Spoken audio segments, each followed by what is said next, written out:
I feel like people are gonna love this idea or hate it. So hear me out and let me know in the comments below how you really feel. All safe. You're all gonna be fine. Oh, no. Come on now, you guys. Since the inception of the Loki series, aside from keeping Tom Hiddleston on board, Loki in the MCU has turned into their version of Doctor Who.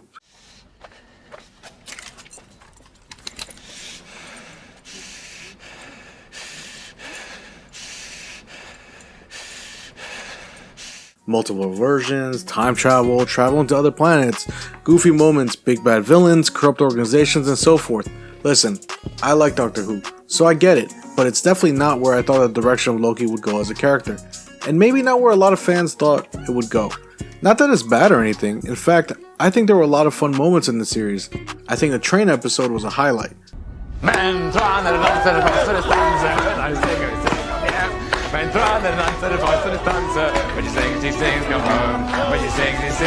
This version of Loki is distinctly different from the comics.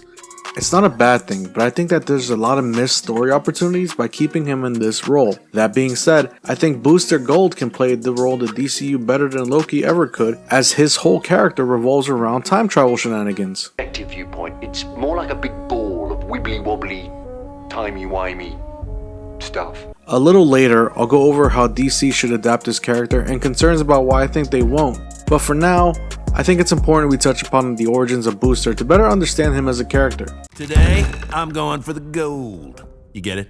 Booster Gold. Booster Gold is from the future. No, seriously. Dude was born in the future, and the short of it is, he couldn't make it in the future, so he went back to the past with future tech to make it as a hero in the present. He's arrogant, chases money, wants fame, wants to be noticed and respected by other heroes, and the reality is that most of them don't. But despite this, he secretly saved the multiverse multiple times, and the tragedy of the situation is that some will never know. That's rough, buddy. The more detailed version though will probably help you understand why people really appreciate the character and want to see him on screen. Real name, Michael John Carter.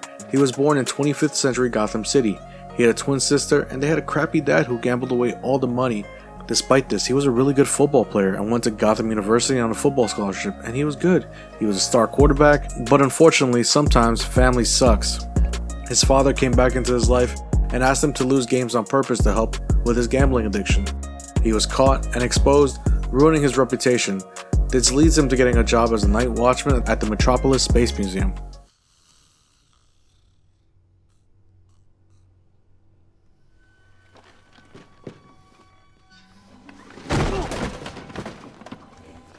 As a night watchman there, he's assigned a robot named Skeets, who acts as a security unit and has an AI. He has some pretty cool features including flight, voice projection, vast historical records of things that happened between the 21st and the 25th century, though at times this knowledge is questionable, probably due to the fact that things are constantly changing in the DC universe. He has some other powers including a powerful energy blast. One of the key things is the fact that he's immune to reality and temporal manipulation. Now, one thing to note is that this museum has exhibits talking about old heroes and villains. Some of the artifacts in there are actually some devices that were used by heroes and villains. Booster gets Skeets to help him, and they steal some of the devices including a Legion of Superheroes flight ring and Brainiac 5's force field belt, as well as Rip Hunter's time sphere, which he uses to go back to the 20th century to become a celebrity and a famous hero.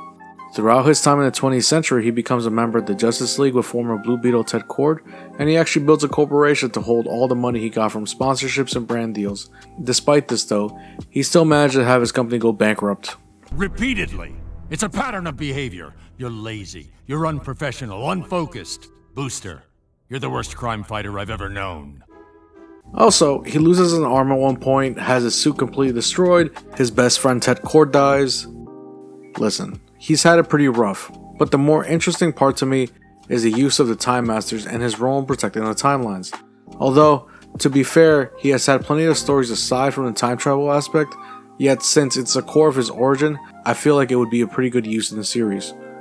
One of the main supporting characters in a lot of his stories is the Time Master Rip Hunter, whose role is to basically protect the Time Scream, much like the TVA in the Loki series. Throughout the comics, Rip Hunter trains Booster in how to properly protect the flow of time. Booster at some points interacts with the Flashpoint and Future's End timelines, as well as encountering different versions of himself. Booster Gold is essentially the hero of time, and celebrated for his efforts to protect the timeline, except for the fact that most people don't remember his actions. That's where a lot of the duality of the character is. He plays the part of the fool in the present, despite his best intentions, but also has this whole other side to him that's deep and tragic. That being said, how should the DCU use Booster Gold?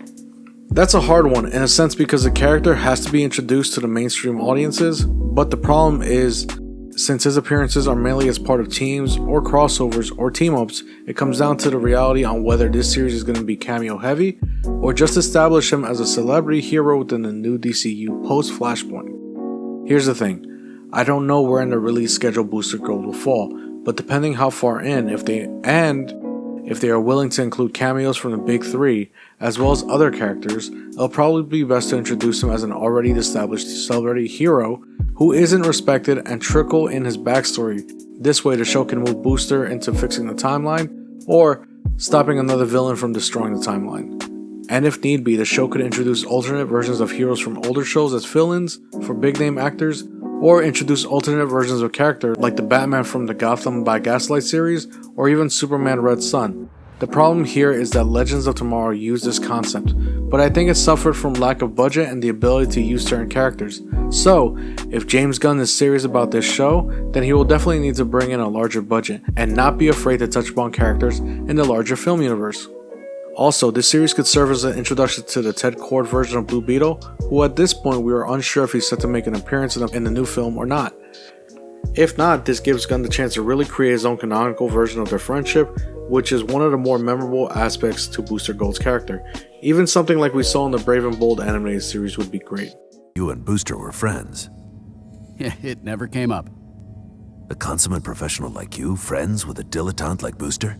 You're both my friends, okay? You're more of a work friend, and Booster is more of a fun friend.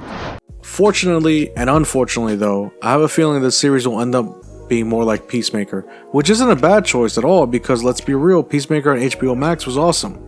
Yet if it goes this route, it'll probably skip a lot of the time travel stuff and focus more on his time as a hero in the present. But if we're lucky, we get both, and maybe the second season will be about protecting the timeline. Who knows? Do you guys want to see Time Master Booster Gold or Goofy Fame Chasing Booster Gold? Let me know in the comments below. To see how I think the DCU should use Mary Marvel, click right here. Before we left, I won't remember any of this. That's okay, Bats. I will. I was wrong about you. You're a better person than anybody gives you credit for. Maybe one day I'll find that out.